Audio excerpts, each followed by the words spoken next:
Yaya likambu ya somo esalami bongo na Royaume-Uni na UK na Manchester.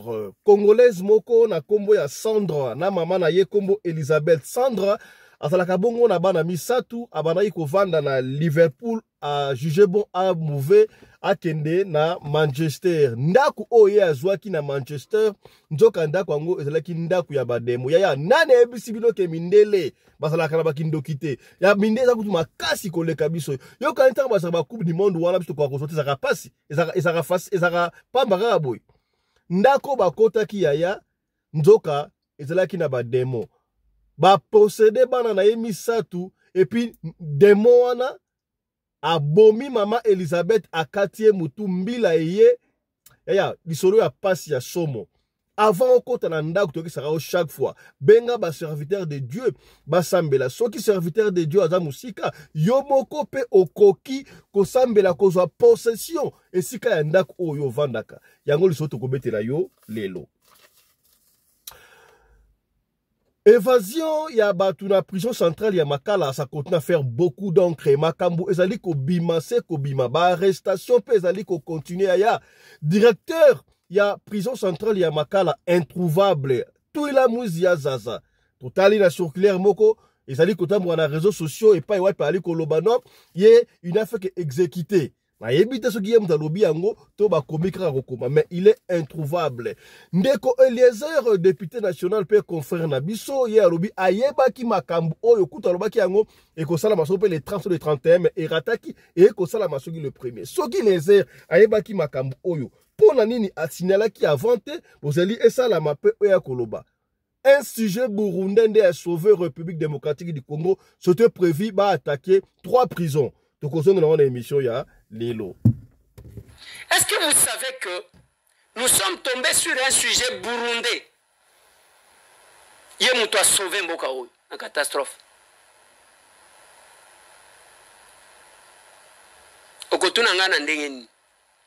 Je ne dirai pas tout. Nakoye bisabino mo ndambu, nakozonge la bino. Bokomona tangu tokei, tokitina ministre tokoti. Nous avons passé toute la journée assis. Koyoka batu moko moko. Combien de Congolais va connaître la vérité de ce qui s'est passé? Moi, j'ai dit au ministre que moi, j'étais au courant. Ah bon? Il y en a au courant. Il y a le 27 que les 30 et rataki les 30 le premier. Voilà. On va parler dans cette émission ce qui est de Kolézer Ayebaki pour un qui avant Azalaki Likambu et Salema. Confrère et analyste politique au Alobi, la République démocratique du Congo est la première fois est président Oyo à se plénière à Kaka. Ça fait au moins 10 ans de mandat Oyo Kosala moins 6 à Sali et Sali 4 et Tikali. Na 6 ans, le président ne fait que se plaindre. Pourquoi le président Félix se plaint? Il se plaint de quoi? Il se plaint d'un problème Oyo Ayebaki yango kutu avant à comme président. Il fallait que ça facile pour l'aller à résoudre un mot. Makambu Oyo a se plaindre Makambu Oyo Tobandra ko se plaindre na ye yango ensemble. Mais qu'est-ce qui ne va pas? Pourquoi il se plaint? Confrère, à ça l'analyse. On ne se plaint pas. Et puis on se plaint pourquoi? Pour na Makambu Oyo yebaka avant au kota. Yasika ezali ni awa oyo mu kwantombolo e azaki na se abazati abali ko critiquer oya yebaka te. Ye mu kwantombolo akutaki biso na mboka oyo na Congo Airways. Il critiquait quand Congo Airways avait 89 qui volait, il critiquait. Mais ce qu'on y est sur Reinaye pour un 0 avion. On va en parler dans cette émission, mesdames et messieurs. Un Africain digne, fils d'Afrique, Asali Constant Naye Alobi, le peuple africain francophone, s'il vous plaît, ce sont le peuple africain, excusez-moi les termes, le peuple maudit. Pourquoi? Faites un peu le parallélisme entre les pays africains anglophones et francophones. Les francophones sont maudits. Pourquoi les francophones sont maudits? Mais imaginez-vous, baza population, tout peuple africain francophone, Oyo, le seul peuple, Oyo, Mutoazo Nyoko Labino, aosala mabe pona bino mais bozo voter pona ye muto aosala mabe pona bino aosala noso ya mabe mais bozo sala kijalelo finalement bozo que le peuple ça se passe pas comme ça chez le peuple anglophone. Je vais peut-être te surprendre. Le mot qui qualifierait le mieux les peuples de l'Afrique francophone surtout, c'est un peuple maudit. Ça semble peut-être dur, mais avec mes explications, tu me donneras raison. Les peuples de l'Afrique francophone, c'est un peuple maudit parce que c'est le seul peuple au monde qui vote pour celui qui les a rendus pauvres. Et après, on se plaint. C'est le seul peuple au monde qui se déplace en masse pour remplir des stades, chanter à la gloire de celui qui est responsable de la situation de précarité dans laquelle il se trouve. C'est ça que nous allons développer dans cette émission. Est-ce qu'il dit vrai ou il dit faux? Voilà. Mbote nabino bandeko balandi ya radio loko télévision dimanche lamu esika bozwami lelo mokolo ya yenga lokolo ya lomingo boyebi ke tutawaka na émission moko lokolo ya lomingo. Je me suis dit tika tokuta na tongo eto solola makambo ko leka ya mboka na biso. Nous allons revenir makambo auto koloba to kozongela wana ba image beaucoup plus de détails na émission na biso ya lobi obo mesano. Yaya pasi na motema. Avant ozwa ndaku, to soki ozwi ndaku yaya, yebaka kozwa possession ya ndaku, wana sambelaka, kokota ka kibudu kite. Oye komeli ndeko Sandra na bana emisatu, bana bakomi envoûté, ti ba placer bango. Sango mokonzi, kaka ba sango ba catholique obo minimizaka, nde aye ko sauver. Ba pasteur te, ba sango ba catholique. Lisolo oyo, na kosenga na yo obenda, batu bande kwa England bosa bokota. Bande kwa Royaume-Uni bokota bande kwa Royaume-Uni bande kwa Liverpool mbote na bino bokota bande kwa Manchester je crois boyebi lisolo auto ko bete na bino oya Sandra na mama na bango Elizabeth n'est plus en vie kasi ya mboto ko bakuna tika to solola makambo oyo to moni bongo na sommaire mais avant ça on me fait signe que voilà quelque chose vient de se passer en Afrique du Sud. Il paraît congolais moko aziki na ndaku na ebité asalaki ye moko na ndaku alali ndako ezwimoto na ebité ezwimoto ndenge nini akufi kongolo wana akufi komo na yena lesalami wapo ebité tozinde komoko de la singa rapidement ayebisa biso mwana mboka mbote na yo Mote papa. Obengi biso wapi komo nani? Alain Malula, na bengi à partir à Newtown na ville na Jobek. Voilà, aux zones de Facebook Newtown de Alain, qu'est-ce qui s'est passé? Ben c'est une situation congolais moko aziki na ndako, comment ça s'est passé? Ça la mindenge nini? Ouais, tozaki na petit na biso moko. C'est si aya moko ba 2004. Bon, petit afandi na observatoire azwa mwana ko ya seo babenga private house afanda kuna bonjour wana utoleka lalaki leta lali soki ezalaki ndenge nini so bana ko filmer soki ndenge nini moto epeli ya na ko se sentir te donc le matin la police aye bayo koute déjà kufaki na kati déjà mutazaki ya kufa. Donc, qu'est-ce qui s'est passé? Est-ce que Azalaki a melaki mo eloko makasi, esali ka bosani, et puis moto wana police alobi kuta ki wapi? Bon, moto wana babi ezalaki smoke, feza bana ko filmer na kati, ne eloko ekoya ki tan susu mwa eloko ekoyi wana, le temps yi ala muki moto, na ko lamuka na pongi na moto komona sous porte te. C'est peut-être le temps on est ya kufela ki yango wana. Est-ce que famille na bango yebi komona enani, boyebi membre famille na bango? Bon, na yebi nde grand frère na yazaki ami na ngai comme na ye grand frère ni na yebi mais ye pe na yebi kone ala bano benge ala komone ala et comment grand frère na nani ala comment grand frère na nani Gigi nani et puis grand frère azali wapi? Bon, grand frère, bon, moni yobika mboka oti. Ko chanter moi ba coin pour luka moi lipa. Ndenge zalaka mais ça fait longtemps no to mona inaite. Et ko ça peut tant sous ba 8 ans 9 ans no to mona na boité. Donc l'équipe peut passer un message na famille na Congo moi na bango ala o ba yebika na Afrique du Sud na Johannesburg azali na bon moité azika ki bongo na ndaku azali ndaku ase batango police yeko sa constat ba bizala ki moto ya cigarette est-ce que melaki te bon cigarette nde eziki sinda kudo ya sa bon moité sikabwe kor nzoto ya nkondo zali wapi? ya nzoto bakundaki yango lobi nde bakunde nzoto na esali plus ou moins 2 semaines ezali na morgue awa. Est-ce que bakundi yango nana kundi communauté congolaise to l'état muta kundi boyebi te comment ça s'est passé? Te wana nde nayebi te muta salaki nini wana, peut-être famille bachaki une partie na communauté. Donc c'est dire que famille yebi ke ndeko wana kufaki. Yes. Voilà, merci beaucoup Ndeko Alain Maloula qui nous appelle depuis Johannesburg. Voilà, la radio locale, ceux qui ont une information, à ce cas toujours Yakoya, Yakopé ça pour la communauté Eyeba. Nous sommes très ravis parce que famille n'a déjà Eyebi alors bi Aza grand frère, Aza Yeba ina grand frère na Gigi, oh pasteur, je sais pas comment pasteur na Lubumbashi je crois. Voilà. Au nom de toute l'équipe de la radio locale télévision, nous présentons nos très sincères condoléances à la famille de l'illustre disparu, mais spécialement à Ndeko Gigi qui est pasteur. Merci Ndeko Maloula. Welcome papa. Voilà, merci beaucoup. C'était Alain Maloula depuis Newtown à Johannesburg. Voilà. Autre chose à présent. Il y a trop qui a de bandela makambu oyo ya évasion ya batu na prison ya makala, ça fait couler beaucoup d'encre. Et banda kindenge nini, et salama kindenge nini. Tout ça dit qu'on luka par-ci par-là to yeba et salamindenge nini. Qui était le promoteur? Il y a révélation, il y a Ndeko, Mwana Mboka, honorable Eliezer Tambwe et Fungolo biso mwa miso. Eliezer Tambwe alobi ye yeba ki déjà que makambu oyo ko salama. C'était prévu que tout ba attaquer non seulement prison ya makala, même prison à Ndolo, na prison à Msudo, 3 prisons à la fois. Qui sont les commanditaires makambu oyo? Et c'est là qui n'a but nini.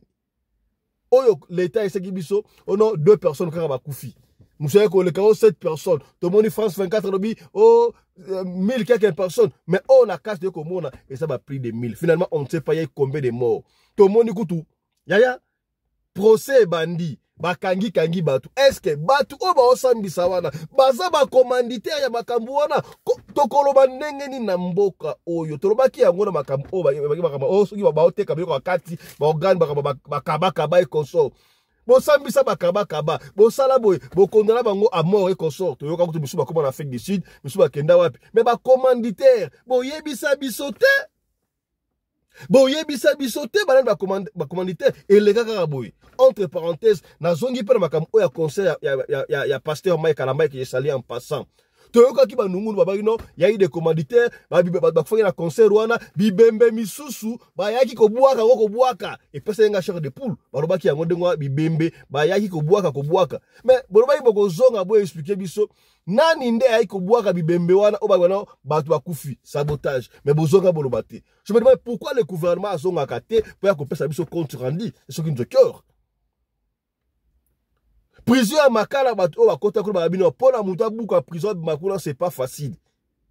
Bakota bakini ni mutinerie salamaki à partir à kati kuna oh e utaki libanda. Teyoka kisu ba Rwanda baza kuna e koso nzoka mouvement wana ibanda ki banda kala babanda ko préparer yango. Alors ceux qui banda ki banda kala banda ko préparer yango directeur à prison. Il était-il au courant ou sous-informé? Tala kunseki Tala kumbamba. Soki ayeba kite ke eloko wane ko salama. Pourquoi il a porté disparu directeur ya prison ya Makala porté disparu à ce moment azali wapi. Son téléphone ne passe pas. En passant aussi c'est bison deko Papitamba enfin à Monani vidéo asali wana to mettre tout ça bien te ko so mama Papitamba mokolo ya lobi. To so mama prison Makala awa. Directeur à Kimi, bah l'éveillé, toi ça li wapi. Photo moko na évité ya baté mutumoko parce que moi je le connais pas aussi directeur il y a prison Santana Makala. Est-ce que ça lié au bata photo au ba combien de koloko na ndeko la Kimi à soki il sera aperçu na Belgique, je ne sais pas, je pas confiant parce que tout le monde photo là partout sur tout le monde yango. To ko laksa yango lobi. Photo on a nango awa, je l'ai évité. Soki na romo nango awa na évité attendez soyez en ligne je vais chercher. Il aurait été aperçu na Belgique, et il connaît la photo, bah, commis moi message en disant que je ne fais que exécuter ordre au Bapesa Kingaï. Qui a donné ces ordres-là? Ordre où qui pas nani. Mais Ce qui nous écœure de Coliezer, alobi ayebaki makambouana et kosalama. Oyebaki makambouana, olobaki angote po niveau, je ne retrouve pas la photo, je ne sais pas. Ezawa puis eza la téléphone ce soir mais il y a pas tout si tokozonga nango lobi de Michel Bogomo la trocha photo wana, il y a directeur, il y a prison, il y a Makala. Azati. Un sujet burundais d'après de Coliezer qu'il aurait sauvé la République démocratique du Congo. Na yebite na nini a sauvé pour le pire ngo salama. Yende a dévoilé et ça na mitende nini. Makambu ya prison ya Makala ozo pesa mutuko soit ya tokozonga lango en long et en large. Constant Moutama ministre de la Justice Abino Batu Bako Kangama. Mais pourquoi est-ce que le procureur Aya Malobanae Maloko la contradiction? Qu'est-ce qui se passe? Qui trahit le président Félix Antoine Tshisekedi Tshilombo? On va revenir sur ça dans nos prochaines éditions. Dans l'union canon de Coliezer, hein, yo kan de Coliezer n'est pas expliqué. Et puis, tozonga, suivez. Est-ce que vous savez que nous sommes tombés sur un sujet burundais? Yemouto a sauvé Mbokaoui, en catastrophe. Ah bon? Je ne dirai pas tout. Nakoye bisabino mo ndambu, nakozongela bino. Bokomona tangu tokei tokitina ministre tokoti, nous avons passé toute la journée assis. Koyoka batu moko moko.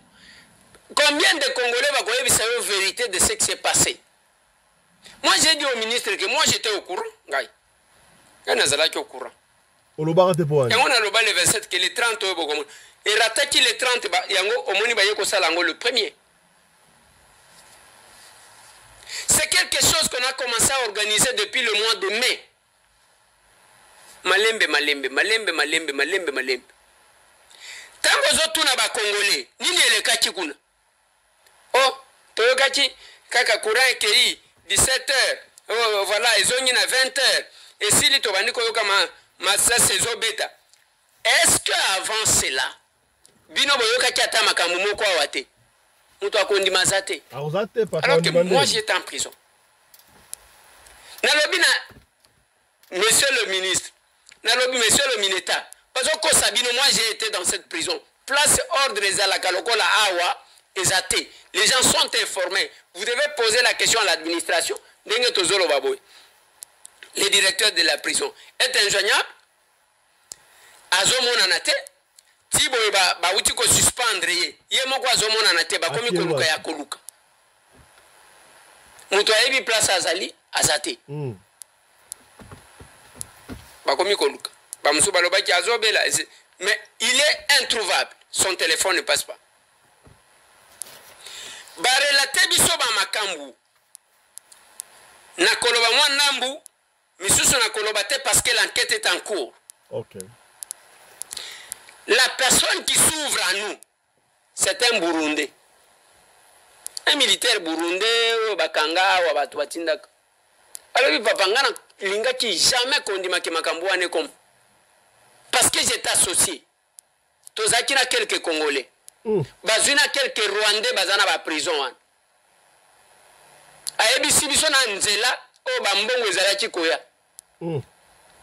Alobi, tangu balobi abandika koloba batu bazolo bate mutu na yesala kate na lobi il faut toka mutu oyo mutu esala kate abandiko confronter na batu mutu lingalo alobi makambu wana ngana loba na binote. Le plan était d'attaquer 3 prisons à la fois, les mêmes jours, au même moment, à la même heure. Batake Ndolo, batake Makala, batake Angenga, 3 prisons. Et nakati wana d'abord tangu balancer opération na bango pona kosala. On apprend des choses bande konangai. Une complicité à Bakongoli. Nana mona bato modèle wana te. C'est un étranger qui vous dit que je ne pouvais pas accepter que bato bakufa modèle wana. Tous ces gens qui font des déclarations, nous condamnons. Est-ce que vous pouvez vous approcher pour comprendre d'abord makambo ezakun? Vraiment. Approchez-vous. La prison centrale de Makala, les Aka Pembeni Ao. Et le mal avec les gens, à côté nous savons, il y a les gens qui ne vivent que de ça. Donc, Batou, les gens, oyo soki asali déclaration te akokende poto te bakoyamba ye te pour kazwa mwa mbongo ovandi tu ne t'approches même pas de la prison mpona koyoka yo wana nous condamnons nous faisons ceci mais approchez-vous messieurs allez échanger avec les gens makambu ya makasi bandeko na ngai donc prison za wana bato baye ceux qui sont allés violer les femmes bake ko violer ils sont entrés là-bas kobanda 2 heures du matin baye ko bima na pavillon ya basi wana 6 heures moins calme et j'ai posé la question plusieurs fois na lobby et salema kindenge nini oh voilà tango bayaki babuka ki porte na lobby porte nini parce que biso ni tozaka ba prisonnier porte nini et les côtés où il y a les politiciens au pavillon 8 bama kelele bima chao oh les gens sont allés balinga babo manja marque balinga basala bo lokuta bongo mutupu aucun ya batouana n'est entré au pavillon 8 l'unique pavillon qui a été épargné muto à côté des pavillon 8 muto à côté kuna na pavillon 8 te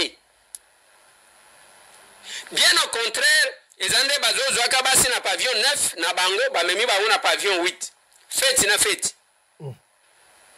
Les femmes ont été violées. Beaucoup de image dans mission sur Yawana. Pas si. Qui a violé ces femmes? Papa, moi si on bengisa kendeni, c'est-à-dire nini?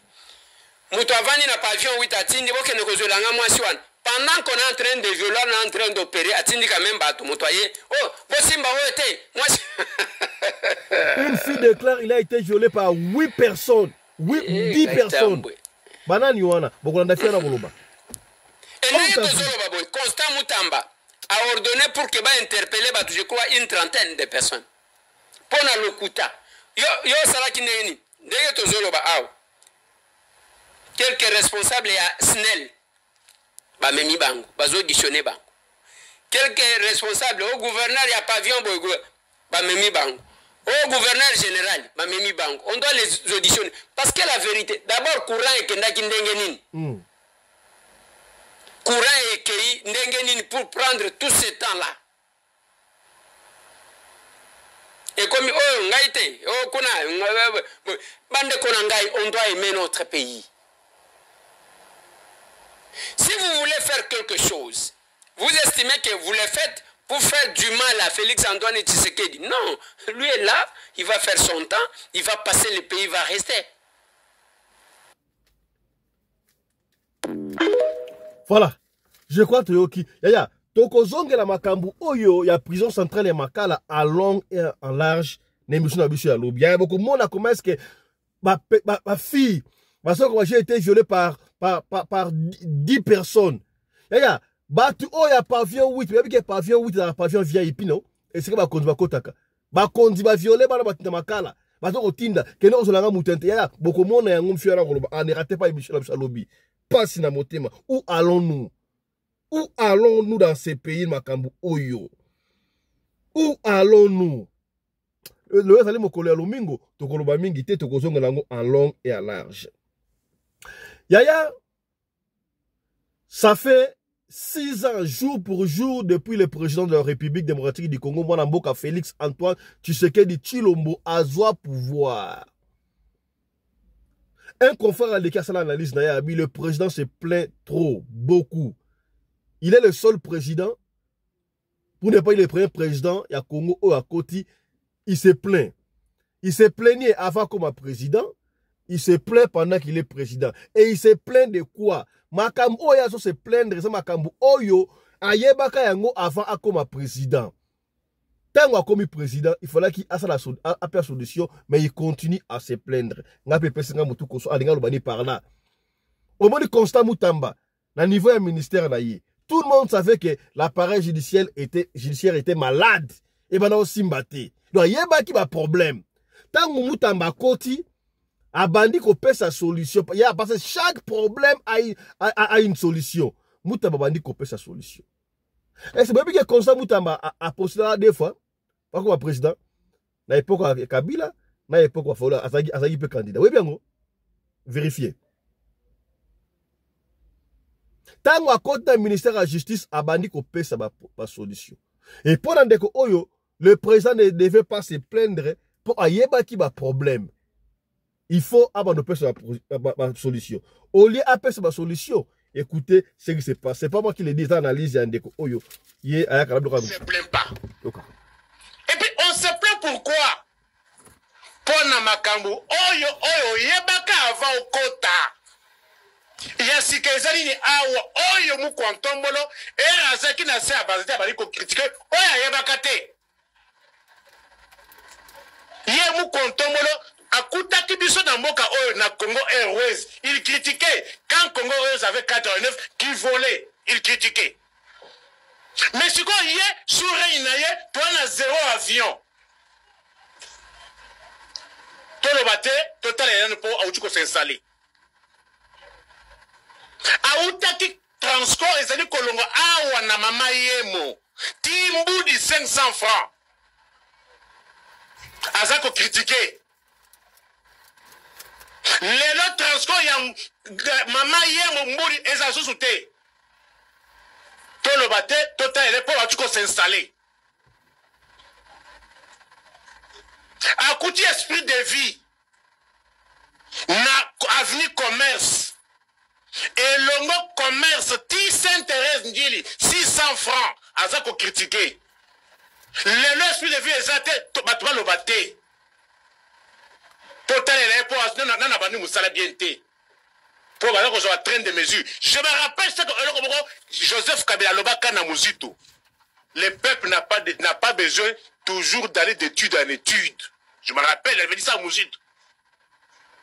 Peuple n'a pas sa solution. Les dirigeants ont l'obligation des résultats. Au côté, Babandi Kotale Layo. Ernda comme Kontombola, Yé Koutibiso Awa.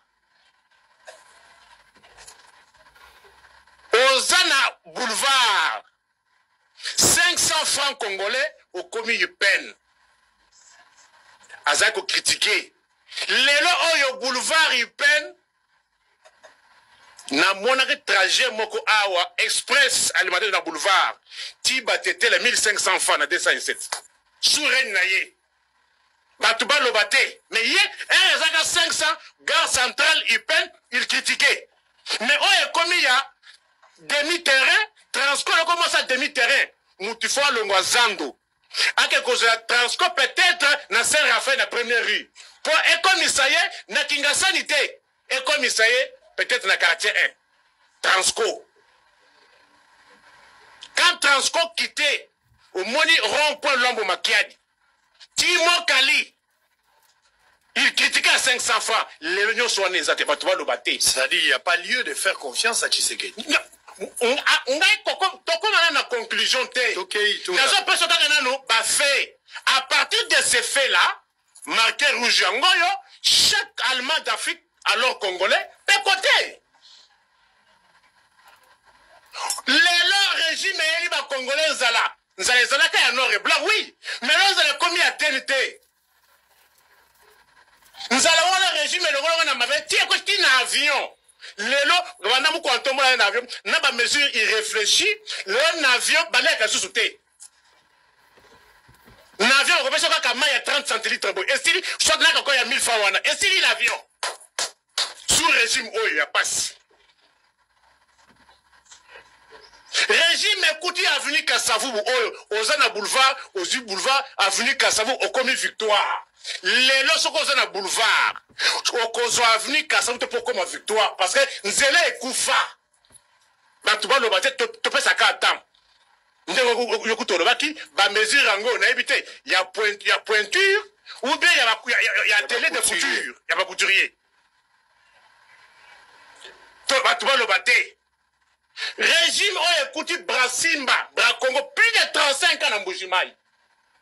Société on est quand dans le régime Oyo. Patouba le batté. Dollars. Bakoutaki 100 dollars américains à 160 000. Jean-Pierre Bemanama na caméra Bakoutango 225 000. Les 100 dollars est commis 286 000.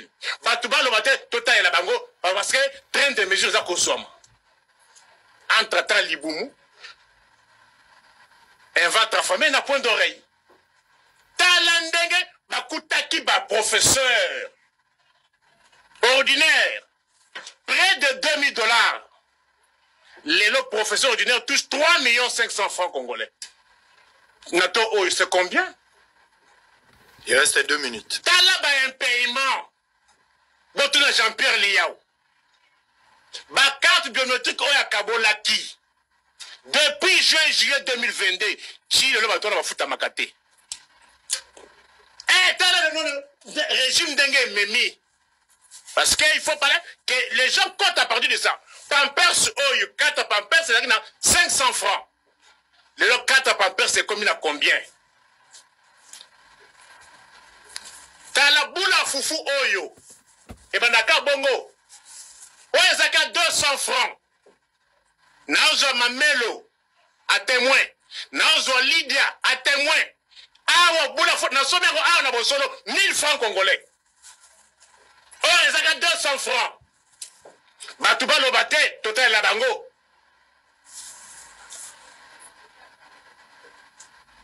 Botela nguba. Il y a un régime où il y a Kobongisa. Il y a 500 francs. Autant de 500 francs. Batouba le bate, train de mesure. JO, il y a 350-400 francs. Il critiquait. Le JO est commis à 1000 francs. Batouba le bate, il y a 300 bazaki mabe, il y a commis 6000 francs, il y a un démoutomalam. Bon gestionnaire. Alors, pour terminer, Tshisekedi, alobi peuple d'abord, eza vina e mobimba. Alo takayango, azola mukana yango, il regrette, il travaille, finalement, pour n'ako pesa sens na slogan ou ya peuple d'abord. Na tout n'a question en conclusion, avant la pesa manix maloba. Est-ce qu'on peut conclure ici que Tshisekedi ne mérite pas la confiance, partant de ses discours à ce qui concerne le pouvoir d'achat? Écoutez, et là, on va l'ongler au bimate. Papa Nangayi. Il y a un seul boulot à foufou na 1000 francs, on a tout ça et loco. Est-ce que ça veut dire que Sopeka est comme na Allemagne d'Afrique, le Sopeka? Attends, il y a un topi makao. Vous voyez, Sopeka, Sombelanga, Pessan Kabelanga, Likola Nini. Nzalate? Mais tel est train de vie na bango. Ma on va causer ma mesure wana. Nama on va causer no base la mesure. Et car il y a train de vie. Tel va mis tout caché. Très bien. Voilà. Je ne sais même pas continuer parce que ça fait mal. Chers amis, nous devons sauver ce pays. Comme le président l'avait dit, le Congo peut devenir l'Allemagne de l'Afrique. Le Congo peut devenir l'Allemagne de l'Afrique. Ayons conscience. Sauvons ce pays. Tant qu'on décolle makambu ya Pampers et ce qui signe la canisse sur Pampers, ya au moins, bana mikolo bazoa ta Pampers bangonios tout à te comme 500 francs. Moi je me rappelle à l'époque, Pampers c'est là qui pas n'importe qui d'être baki ngote. Yo là ta Pampers. À l'époque voilà Mobutu Pampers c'est ka pona bana ya. Yo yebinga ngande ko ya Pampers. Ba mama bande ko ya sabiso ka ba couche. Couche en gros, c'est pas n'importe quelle couche. Soit tu couches sous ça muta valet. Bah monsieur bande ko ata bagiteni moi maman azuli puta naye a sacrifier nga comme je parle taka mwana kola. Bana wana bakola na ba couche. Na bagitendi ma puta ya ba maman. Bozali wapi pour venir sauver ce pays. Pour venir sauver ce pays. Bana o bakola ka na magitendi na ba puta ya maman kangi puta comme ta couche. Baza wapi. Mais babada ko lia bien sérieux wana. Mais ba oba ko na Pampers. O zala ki luxe à l'époque et sur luxité. Bazo ko la bien te passer leki. Passer leki. Sauvons ce pays. Il est encore grand temps. Donc dénoncer le mal pour na mboko eke de liboso. Passer na moté mayaya. On vient de m'envoyer une image moko oyo un Africain conscient qui dit attention avec les Africains francophones. Les Africains les plus maudits, les Africains noirs les plus maudits, ce sont les Africains francophones. Il s'est même excusé. Ils sont maudits. Pourquoi? Et partout en Afrique, si vous allez en Afrique, faites le parallélisme, la différence entre les Africains francophones et les Africains anglophones. Vous allez voir que les pays africains noirs francophones vivent mieux par rapport aux pays africains noirs francophones. Parce que ce qu'on appelle la révolution, les pays africains, en fait les Anglais, les pays africains anglophones savent comment revendiquer leurs droits. Ils revendiquent. Quand quelque chose ne va pas, ils sont dans la rue pour revendiquer. Et ça change. Tandis que le pays africain noir, Bango Batouya Djalelo, vous allez voir un président qui leur maltraite, qui leur fait souffrir. Mais ils sont premiers à lui voter. Le président qui leur maltraite, qui leur met dans des situations inhumaines, ils sont les premiers à aller au stade pour danser ce président-là. Honte à vous les Africains noirs, francophones. Est-ce que ce type a raison ou il a tort? Suivez. Je vais peut-être te surprendre. Le mot qui qualifierait le mieux les peuples de l'Afrique francophone surtout, c'est un peuple maudit. Ça semble peut-être dur, mais avec mes explications, tu me donneras raison. Les peuples de l'Afrique francophone, c'est un peuple maudit parce que c'est le seul peuple au monde qui vote pour celui qui les a rendus pauvres. Et après, on se plaint. C'est le seul peuple au monde qui se déplace en masse pour remplir des stades, chanter à la gloire de celui qui est responsable de la situation de précarité dans laquelle il se trouve. Vraiment. Le soir, quand on rentre à la maison, il n'y a rien à manger. Vraiment. La misère bat son plein. Il n'y a pas d'électricité. Il n'y a pas de l'eau qui coule dans les robinets. Le lendemain, quand on se réveille, il n'y a pas de travail. Parce qu'on est pris en otage par le chômage initié par la personne dont à la veille, on était au stade pour chanter à son honneur. Quel est le mot qui qualifierait un tel peuple? Moi, j'en fais partie, je reviens de l'Afrique francophone. Et c'est une réalité. C'est la seule partie du monde où pour accéder à cette poste de responsabilité, il faut être vieux. Et quand je parle de vieux, je parle de 60, 70, 80 et un montant. Ce qui est censé être l'âge de la retraite. Et pour le peuple, c'est normal. Parce que le jeune qui sera en face, on lui dira tu n'as pas d'expérience. Le seul peuple du monde qui ne vote pas le projet de société, mais qui vote l'appartenance ethnique. Si j'ai un conseil à te donner, c'est ne te presse pas, de vite faire confiance à un Africain de l'Afrique francophone surtout. Pourquoi? Parce que dans son ADN, dans son subconscient, c'est conçu que pour réussir, il faut écraser son semblable. Pour lui, ça c'est la logique. Vous savez, l'une des meilleures façons d'avoir le contrôle sur quelqu'un, c'est de le plonger dans la psychose. Parce que dans la psychose, tu es dans une position d'insécurité. Alors tu peux faire de cette personne ce que tu veux. Et c'est justement ce que le gouvernement de l'Afrique francophone font surtout, à l'exception de quelques pays qui se démarquent. Et c'est pourquoi toi, qui as le petit courage de dénoncer certaines injustices, c'est les mêmes qui vont venir en commentaire t'attaquer, écrire du genre, tu as ta chance que tu n'es pas ici au pays. On devait t'attraper. La conséquence de la psychose dont le gouvernement a plongé la population. Quel est le mot qui qualifierait le mieux un tel peuple? Et vous savez, ce que les gens confondent le plus souvent, c'est quoi? Certaines personnes pensent que quand tu dénonces, c'est parce que tu es sorti de ton pays et que tu es plus ou moins en sécurité. Ce qui est tout à fait faux, du moins pour la plupart. Pourquoi? Tu commences à dénoncer quand tu sors de ton pays parce que tu essaies de découvrir quelque chose d'autre. Tu vois comment ça se passe ailleurs. Tu fais une comparaison avec chez toi. C'est là où tu découvres que nous sommes vraiment en retard. Tu te dis, mais ils ont pu en arriver là avec peu. Mais nous sommes riches en ressources naturelles, ressources humaines, on a quasiment tout. Et nous sommes toujours à ce stade-là. Ça révolte. Et c'est quand tu commences à dénoncer, c'est les mêmes qui vont venir t'écrire en commentaire. Il faut venir ici au pays parler, on va t'enfermer. L'ignorance chronique. L'ignorance chronique. Un peuple qui n'est pas conscient que sa libération viendra d'elle-même. Elle attend que c'est les autres qui viennent les libérer. En l'occurrence, les Occidentaux.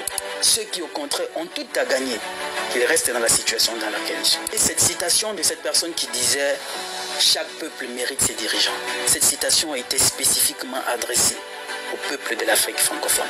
D'après toi, quel est le mot qui qualifierait le mieux un tel peuple? Et ce n'est pas un peuple maudit.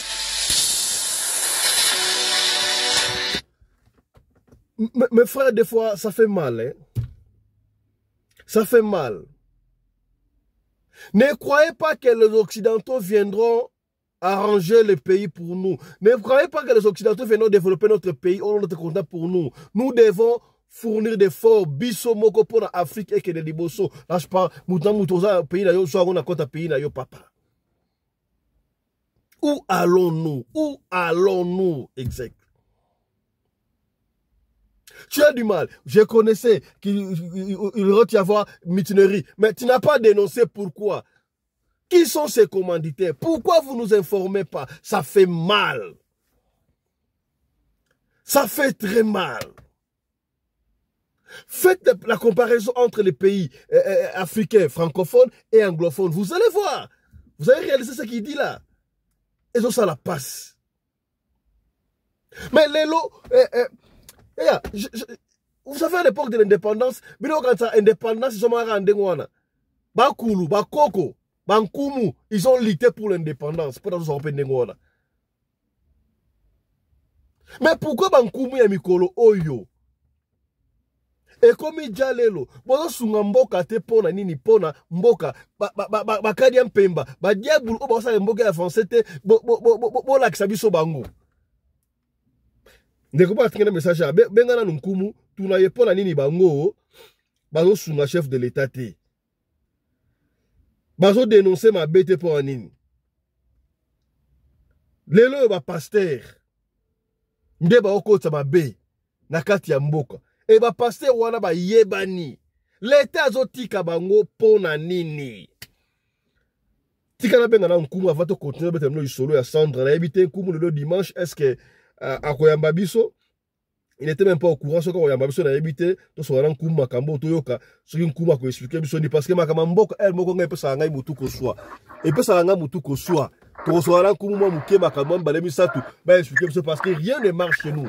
La tango indépendance zalaka bankumu nde babundaka pona mboka moi je me rappelle quand on a ça avec le tango indépendance ba yebisaki bango zwa kaka zelo pena tsa na poche tambo wana ngo ata ba beti masasi ndenge nini ekozwa yo te e sala mandengo wana mais comment c'est bankumu mikolo bazo ko aider mboka te pona mboka kele so qu'est-ce qu'ils font et comment kaka nous communauté de Kingani kuna nous communauté mais qu'est-ce que vous faites pour que le pays avance?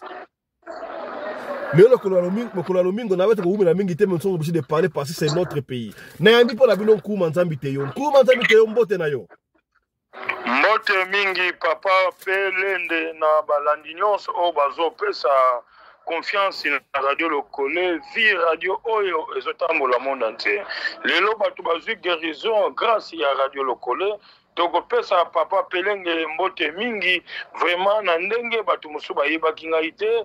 Osalaki makasi mingi ba découvrir et tant que oyo bayebaki bazwaki lobiko tokopesa message nyonso na bandeko nyonso oyo amoni abiki na sima ya nkumu teyo manzambi yani bavene ngangu ye kintuku suluki awonchoko fumu kimbangu na pesi balandi na ngai nyonso mbote oyo bapesi ngai confiance na oyo nyonso balandi na pesi bango mbote lelo bokoyoka ba sujet oyo kosala bino somo epesa susu mayele ya kobakisa na vie balandi nyonso mbote papa pelende. Voilà, kuba nzambi te yo to bayi la question liboso mama oyo asala Cameroun. Mama oyo congolaise asala Cameroun aboyi tutanga kumu na ye papa fiso tout même so pa nkumu manzambi te yo. Tangu to yo kaka pe to monaka. O mutu akufaki na accident de sika moko boye.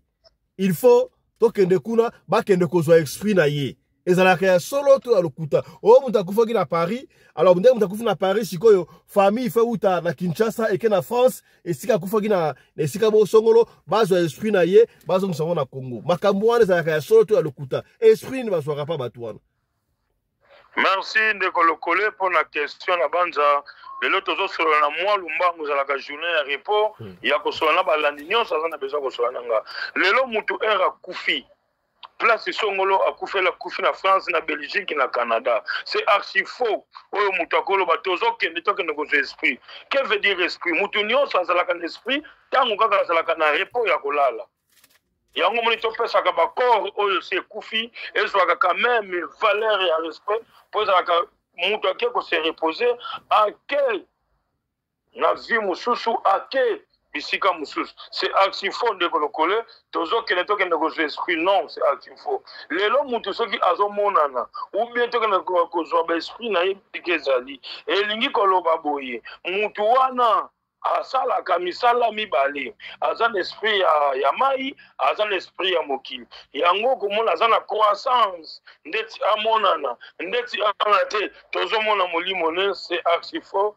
ndeko lokolo merci la réponse. Voilà, nkumu nzambi telo question oyo euti pa ya mama oyo na Sénégal ayisi biso boye. Yaya botindaka ba question tout na pa nkumu oyo so utapa ndeko ba otiango tuna so nkumu aye ezala question réponse. Question nyonso tout sur spiritualité osala ngo tindela biso to tuna yango nkumu nzambi teyo. Nkumu nzambi teyo mama oyo na Sénégal abi tuna nanga pa nkumu nzambi teyo parce que papa Fiston to na masolo ebele obetaka awa. Okomona ono sango akei exorcisme aki a délivrer mutu ane consort. Ba pasteur basala rappel délivrance. Tuna so pa nzambi teyo. Entre basango, bamupe, na ba pasteur, ba nani nde basalaka délivrance ya solo.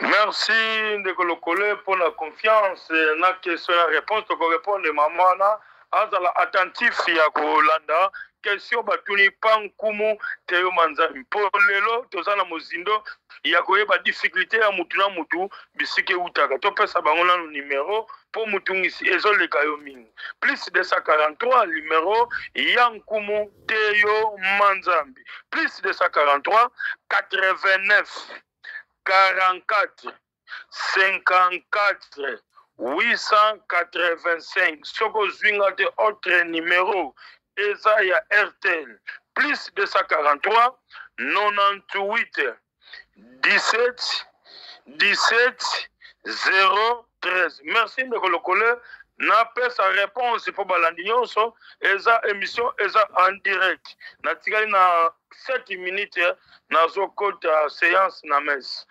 OK. Lelo un ozolo ba pasteur na catholique bien ba abbé bien ba sango ou bien ba monseigneur. Capacité ya basango eza capacité ya ba pasteur te. Basango bazo sala ba séance ya classe. Avant ainsi de sa classe, baza na cour mobimba o ezana ya spiritualité o esala ka temps ebele lelo mutu mususu na difficulté akomi pasteur mutu mususu nzala akomi pasteur yango mona ki makiona basango bazala baje o wana ezana ba pasteur te pasteur asala délivrance akifo akosala délivrance etange ye moko azana na mututu na ye un pasteur azobimaka na mutu oyo azana ye na kati église siko délivrance oyo akosala partir à quoi azozwa yebi ke mwasi oyo aye na église aza femme mariée mais azobima na pasteur oyo tozana baveille pendant la nuit mutu moko ayaka awa na biro nanga babiro na bambetu wana eza ki escroquerie na lukuta kozanga connaissance yango moni bazokima kati na nzela mpa na biso ya kozwaka séance lelo tozana mozindo yango na réponse ndeko lokolo. Voilà, donc on comprend que basango ça la délivrance vraie par rapport à ma pasteur. Il n'y a pas de souci. Mais bino bankumu, ce qui est aussi bankumu ya tango akala avant indépendance, bankumu basunga ki biso ya indépendance tabete ni solo awa koko na sasa ngai bankumu sasa bango baso mabele oya bankoko bacha na poche masase kuzo bangote. Mais bino bankumu ya mikolo yo. Le pays va mal. Ba politicien bazo kosa batu. Batu ba kosa batu. Mais pour la nini bino ba kinkumu bo sauver mboka ote. Qu'est-ce qui ne va pas? Merci ndeko lokole.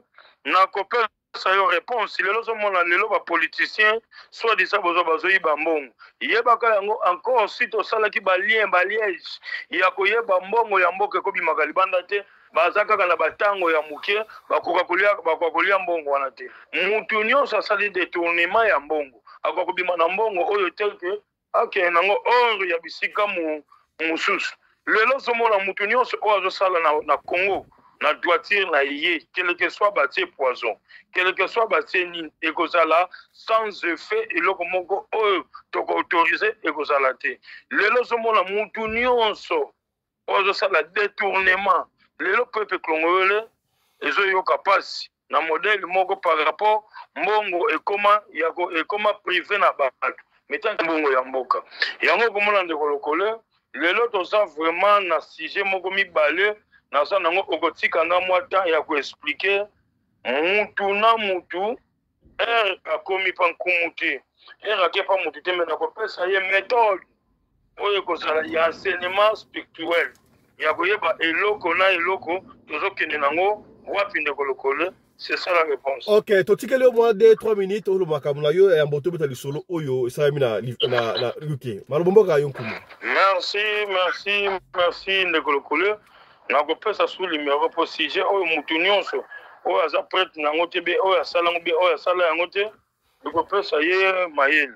Plus 243 98 17 17 013. Une autre numéro plus 243 89 44 54 885. Ok, le long de Kolokole, tu peux balandinyo sombote pour bozo benga nkumu akobana koyebisa kabino sije moko na moko pona koyeba kati ya likamlini. Lelo biso mibali, lelo biso basi mutu nyonso afongola matoi. Lelo mona mwana mwasi, bien mwana mobali, kozwa papier na ye, bien papier mouchoir, ya kozwa ngo apangusi, abwaki yango na nzela. Science ezo développer chaque jour. Kolala kolamuka batu bazo utiliser mingi mitoki ya batu. Ozwi papier, lingette na yo, ozwi obwaki. Eza na service mobimba, o ezo lokote yango, ezo freiner, ezo kene blocage. Lelo somona ba malheur ezo ya na batu ebele.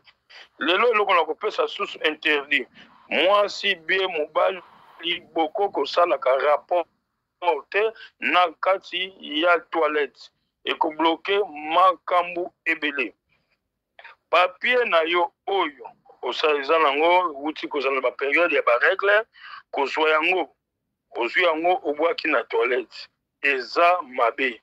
Toilette oyo bomonaka eza na octave ya science moko ezalaka élevé. Tosengaka pe esprit mosusu oyo ekosala remaniement toujours kaka na toilette.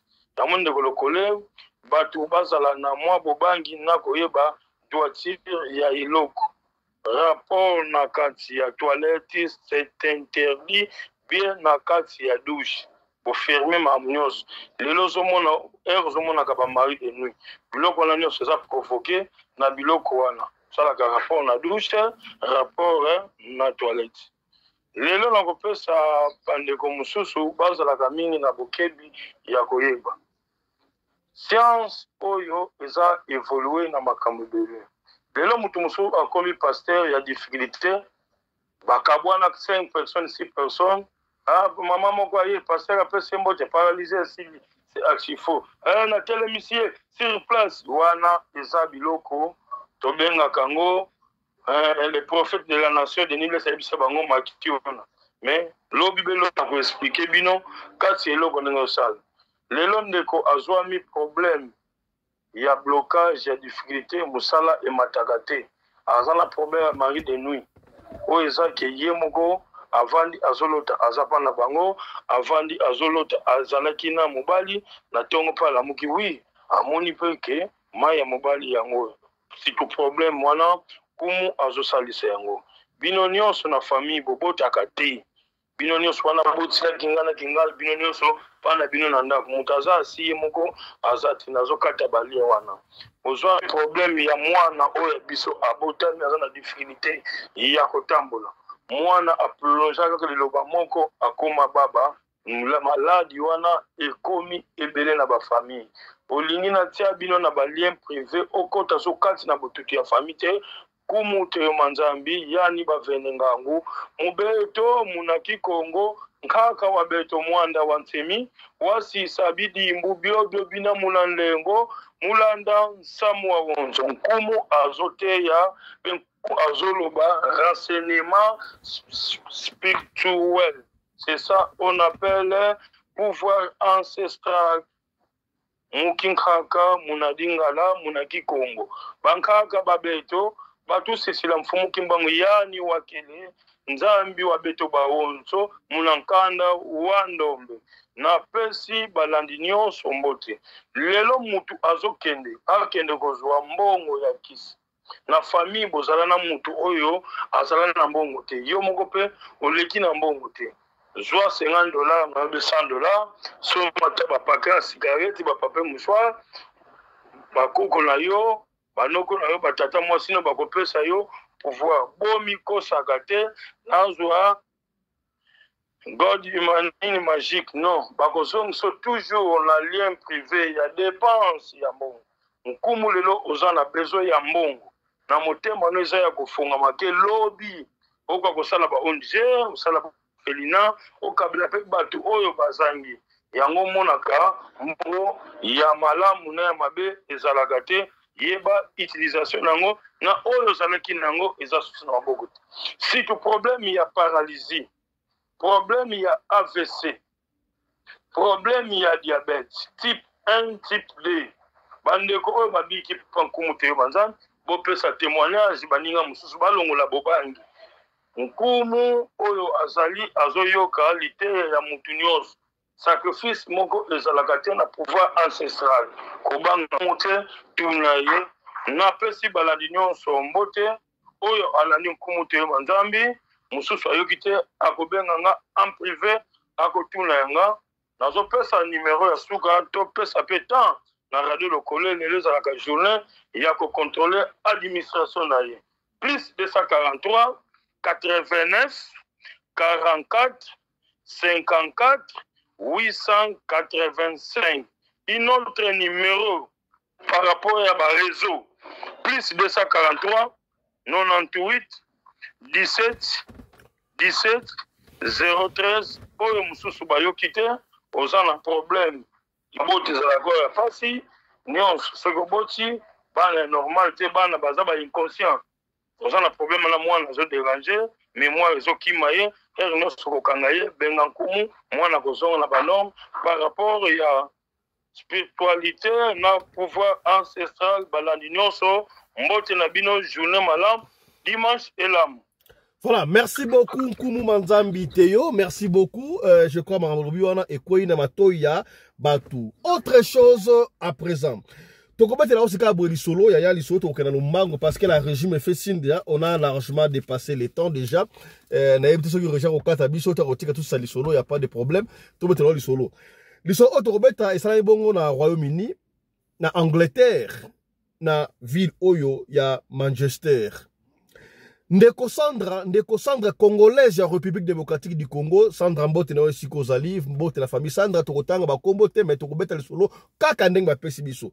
Sandra ye azalaki na ville ya Liverpool. Sandra sana bana misatu na awale kovanda na mama na bango. Mama na bango komo na ye Elizabeth.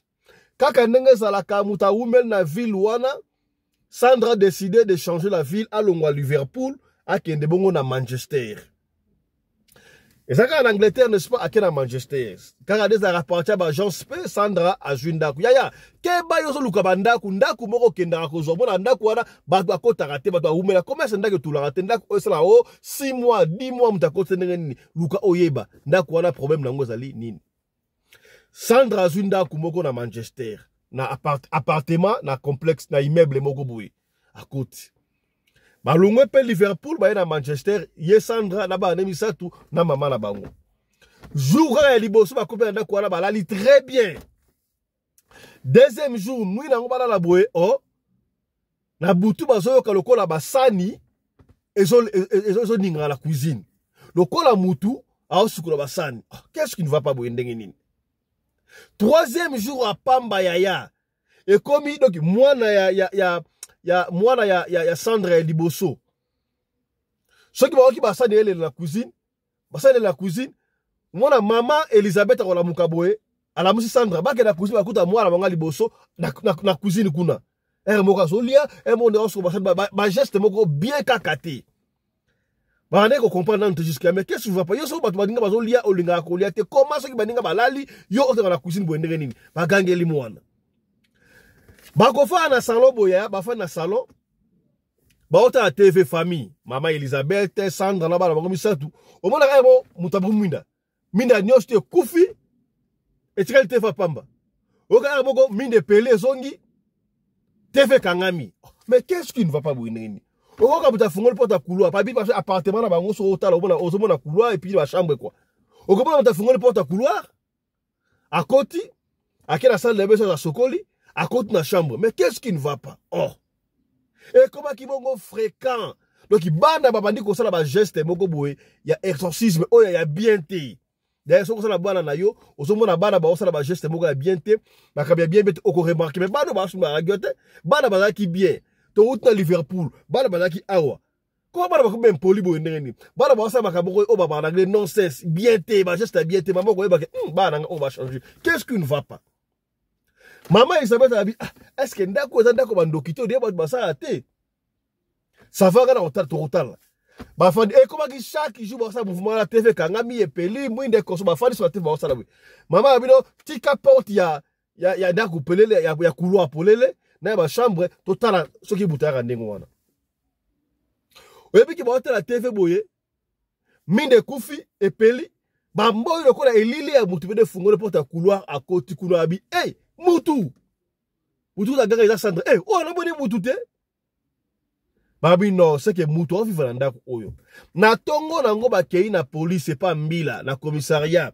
ko porter plainte Sandra na mama na bango ba kei ba bisi na mbila ke non oh ndenge zali awa na ndako na biso mutu moko aviva ka to ebi ete na ndako na biso mutu aviva na ndako na biso ndenge nini mbila pa ina tongo wana tangu mbila ye mbila koti atali mutu ango azali wapi mutu amonda na tete moni mutu moko te ya eloko moko basala mbila tangu mbila tanga kotaki akanga porte te mais tangu mbila sisi ba enquête atali boye mutu te azolinga bima ba mona bana fongola atali kwat bakangi porte oh porte comme na kangi porte wa ba mbila bataki na bagi 3 mbila moko ya mwasi na mibale ya mibali.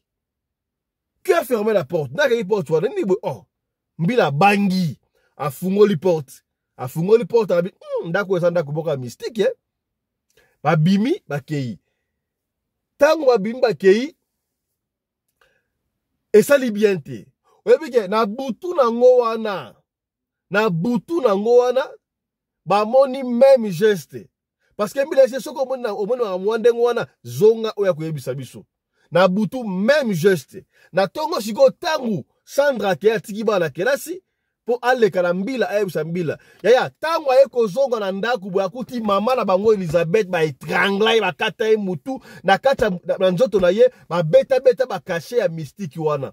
Qui avait tué maman Elizabeth tala kunteki tala kumamba. Mais à partir ba caché wana on sait voir que bandeko wana ba diable wana nde basalaki mama Elizabeth ndengo wana. Yaya yo fanda na payer ba sika bindele bazalaka. Qui te dit que bando ki salaka batu mwindu te ba bindele bazala ki ndoki moko le kaputu batu mwindu ondi mapete. Yo ka ita ba competition mine ndengo wana. Ba competition mine ndengo wana tango bagania ka kanti za pamba. Ne croyez pas que so muta oya sana mundele ya bando ka mindele bazali belé ya kosakalati e ba solo za légion bando ka mindele landa yaya. Ndoki yango azwa kati mutu ya ba film otela ka ba film exorcisme ila solo ndoki mundele da bumala ndenge mi aya akati ombeli ba kata mama na kingo ba igorje awa ba bete ba sina o ndeko wana bandoki tangu Sandra mondengo wana ganja benga police yebo ya tala o ba ka boya spirituel o ba exorciste ndi ba kata ba tubu na ndenge me ba ki ba ka botiki ko fana ndako wana pona nini ya calvaire na ndako wana basalika un mois pamba. Tel est comme mystique. Ici, je confirme que Sandra a bandé qu'on s'en va amener ma casse pour la maman na bango Elizabeth oh ba maman na morgue ba kundi mama ta ba kundi mama ça va Sandra bi oh na lukel malheur ndako nanga qu'est-ce qui ne va pas. Sandra kei ko luka exango boko église bo a pembe na bango catholique ça ka a ba ki ko luka sango akuta na sango a expliquer sango situation sango atala bi oh ndako wana mais ndako watu yebi yango zakala ba exorcisme agence wana pesio ndako wana pona nini apesio ndako wana pona nini tokei sango azui Sandra ba bemani ba itina ndako wana batali boye oh sango abui ndako osana exorcisme ba biloko obana bino ba bana ba manifester wana bana ba komi na exorcisme ba envoûter déjà bana na yo donc ceux qui vont continuer awa mabe kokota po 5 familles. Et ça, tu as un rapport en d'accord. 5 familles déjà. Ils sont à Manchester, en Angleterre. 5 familles déjà. Bazaki nandako oyo. Famille wana. Baronyo surtout après kufa ata famille mutumo atika te bango so kufa. Bomo ko nandako. Mais na yebiti ba pesi nandako oyo poani. Boli kambute. Na ko ya ko sala cérémonie d'exorcisme pour la kolongola molimo au mais biso ba catholique ça ka hiérarchie il faut na tout na ba supérieur na ngai ceux qui ba copain autorisation na ya pour ça exorcisme wana ça va bozo ndako siko Sandra komi ko banga tikali bamba banga kufu bakundi yemo kona bana ba manifester ba signe ya bienté ya bandoki bana biso ba congolais oyebi ke le temps que sango osenga permission kotoyo et soit qui est 2 semaines à peu près na 2 semaines kotoyo Sandra a craqué donc musala okene soute a comme le kola mutu aliboma ya soko moni fimo ko bufala ngande complexe moko immeuble moko asala ki bien au moni a comme le ba dépression a craqué ko kanga na ndoki mbangu te luka o approcher qu'est-ce qui ne va pas ya batu bazana ba problème spirituel au kondimate ya ngwana bo benga nkuma nzambe asa sarabino ata oza na musika benga nkuma ko salisa oyaya a craqué à kosakanate alors des grands craqué wana mbo été et puis que mbila ya social ya a botola e bana kutu a placer bana côté ba placer bana wala ba ko déjà envoûté ba osala ba ya minene na kuna simo ya okomona mwana moko ya sala ba ko ka mikolo osomona comportement ya mwana bien te ke bana ndengo wana est-ce qu'ils ont été possédés bokanga papa na bango ndoki pamba bokanga ndoko na bango ndoki koko na ndoki njoka ndako ba kota ke ya ndako okota est-ce que yo sambela pona ndako wana basali ya nzambe babondela pona ndako wana yo kota basali ya nzambe babondela pona ndako wana yo kota zwakatan ozwi ndako basali ya nzambe babondeli yo moko sambe si possibilité zali obengi basango to basala nzambe ça dépend ya église osambela basambeli po ta possession ndako wana akomi na ba dépression moyeti moi ça komi bizarre mais loko moko messi ya tongo ya chaque jour bana ko zanga ti pour ça la ka procha sango moye pas le logo ya te pour la permission utakuna bana kuna ba osamba madanze tangu 2 semaines koki ba pesi permission aya ko sala exorcisme wana ebi ke sango wana azwa Sandra aibana baza po bana placer bango ba kenda ti esika ba placer bana na centre wana ba yebisi ba kondia centre wana ba responsable bana o misa ba placer awa bana oyo ba sa déjà envoûté l'exorcisme ndaku ba betel bango liso ndaku bango donc ceux qui ba tikeli awa e kozala bien te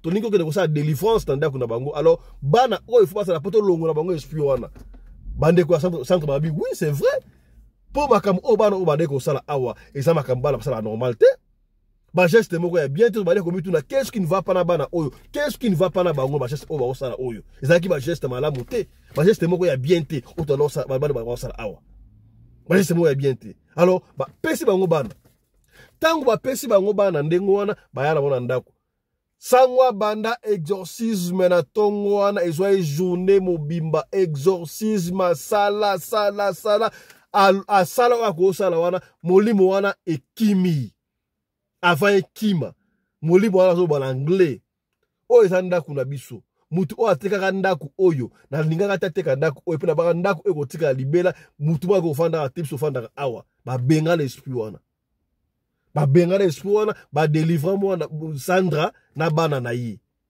et pas sango tala tina tunaki mutuna et pas nkuma nzambi teo entre ba sango na ba pasteur ba nani ba délivrer bato est-ce que exorcisme wana ba pasteur ba ngoko kango ya ezala ba exorcisme mususu sango foko sango ba pasteur ba kokate wana on doit se dire la vérité en face tangu azongi bien Sandra lobi c'est comme si elle est bimi na nzoto na ye bana bazongi normal bana bazo comprendre mais nous étions étouffés qu'est-ce qui n'allait pas après ndengwana là je vous ai pas dit Sandra azaki pe na ya na Liverpool la bala pe ya mwasi kuna alors na makambo eleki oyo Sandra ne pouvait pas tarder malgré ba délivrer ngo est-ce que besoin rozonga ndako wana te sango muta pesa bango mbongo afutela bango ticket bazonga na Liverpool bavandi pa ya na bango sikabwe mais na mitu oyo nzamba ali ko sala mwa grâce muke Sandra abadi ko zonga asala bana ye esika moko Tant que mboka Sandra te, to beti yango na bilinga migapo, pa to beti yango bien po soki otali ko na mboka, mabe ko ko to mbali ko kima ngai mikolo na sana tata na tonton moko boy a osunga ngai. Soko oki di solo peut-être akobule soki nde mais fana beti yango apura otali sabonene ya Nzambe. Batu o ba finga ba catholique ba sambela raté ya metalanga sango mutabiki singai. Tala li solo ya Sandra na Manchester yango wana. Mama na biso Elizabeth akufa. Bandi mtakata ya kingo te me bandoki bakata ya kingo bakata ya batia basinga bango ebele ah papa fiston.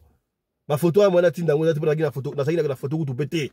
Eza pa mbila ya Manchester ya bili solo oyo. Et ça la na 2012. Voilà, tala histoire oyo to bombela kiyo yango wana ya mokolo ya lelo ya dimanche. To bombeli mingi dimanche to bombeli trop mais c'était important to soli makambo ya mboka avant de mettre le solo. La région avait fait signe que non, elle se quand même nous étions obligés ya kosala ngo ndengo wana. Alors, portez-vous bien. Santé de fer à tous. To kutali lobby. D'ici là, portez-vous bien. Santé de fer à tous. Chap chap. Et tchara.